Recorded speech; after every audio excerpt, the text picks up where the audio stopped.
So, on the topic of pathways or networks and curves, you see that, right? You know from the last episode what that is. That's broken. See the two decals? That's kind of telling me that there's an intersection there, right? Because that's the only place where you really see those. So that's the other thing that shows you with bike paths that there's a problem. And if you look carefully, you can kind of see it. Right? You'll notice when it's a good curve, everything just snaps into place. Even the elevation. Broken. Right? Those are the cues. Not broken. Did you see how that whole path on the left moved? It's even got a little bit of leeway, right? It tries to stretch and hold on to that curve, but after a while it has to let go. Right? So if you come off when you're building a path and you come off of it at 180 degrees, like straight off it, you'll hold a curve, doesn't matter what you do. It's when you don't use that angle button that gets you into a little bit of trouble, when you go like totally freehand. But see that slope? That's a nice slope. And that's not by moving or nothing. That's because I found the curve. I mean, in this case, move it did have something to do with it. Let me show you with drawing a straight line. Like, let's use a road. Yeah, this is as good a place as any. Let's pull out the trees. This is also a vanilla thing. You just click on a tree, don't let go, just drag, and you'll bulldoze only trees. Okay, so that should do. Right, so let's build us a road, and this is what? The dirt road, so nothing special. Okay, put a straight lines, yeah, low, shut everything off. We're going to shut that off, so it doesn't create a straight line. Well, it creates segments like this. So this, we should go up.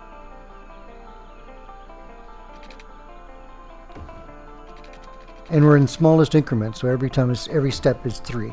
So I'm putting these segments crooked from each other on purpose. Right, so this one I want to go to 6. And then 9. No, might as well go to 12. I want this to look crooked. Right, disjointed and everything. See how they plateau off? Well, that's because there's no continuous straight line. In this case, we're using straight lines. So I'm going to use, oh yeah, see the railing? See how they're tight together even with this road? I chose this road because it has a guardrail. Right? It's telling you it's broken. The flat plateau thing is also telling you that it's broken. Or that it's considered, it's not running right. So let's move this. Oh, you really can't see what is going on from here, can you?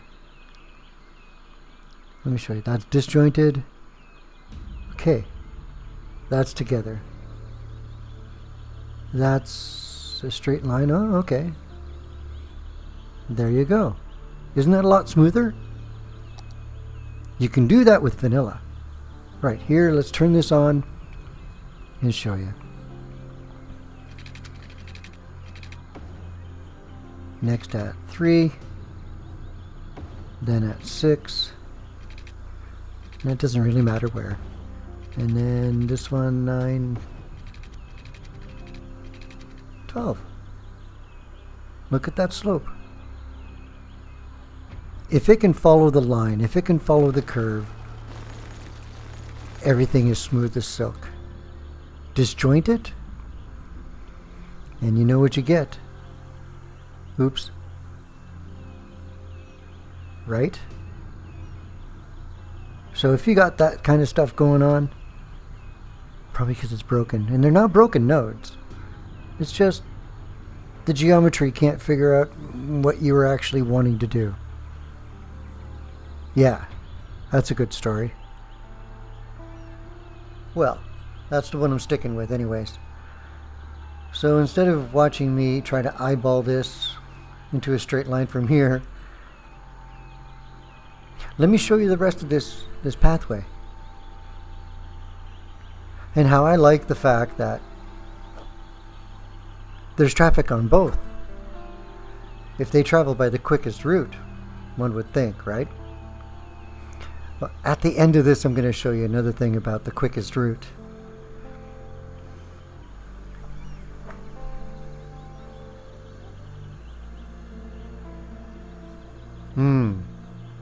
I see something that needs fixing already. The left side there.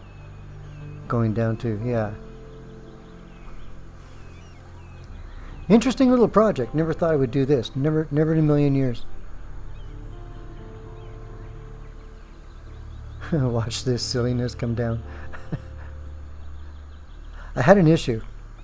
See where the pedestrian path goes? Well, the bike path can't go that way because it's just getting way too tight for anything to go through there. If I put it over, it looks goofy. If I put it under, it just won't fit. Same here.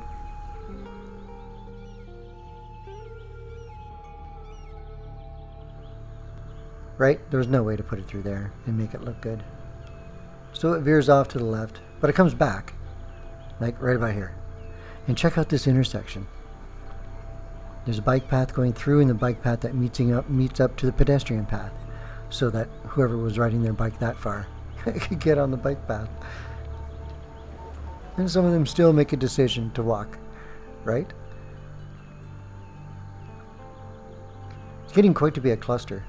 Or, not a cluster, but pretty busy. We are in a busy area here, though. I'm trying to attract bikers from way down there. Try to alleviate this. You know, the bus stop that's just crowded full of people.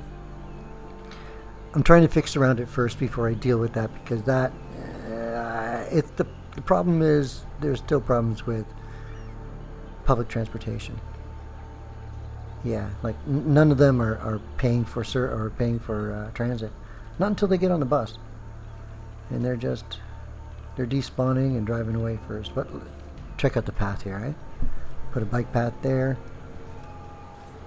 That's where it runs to.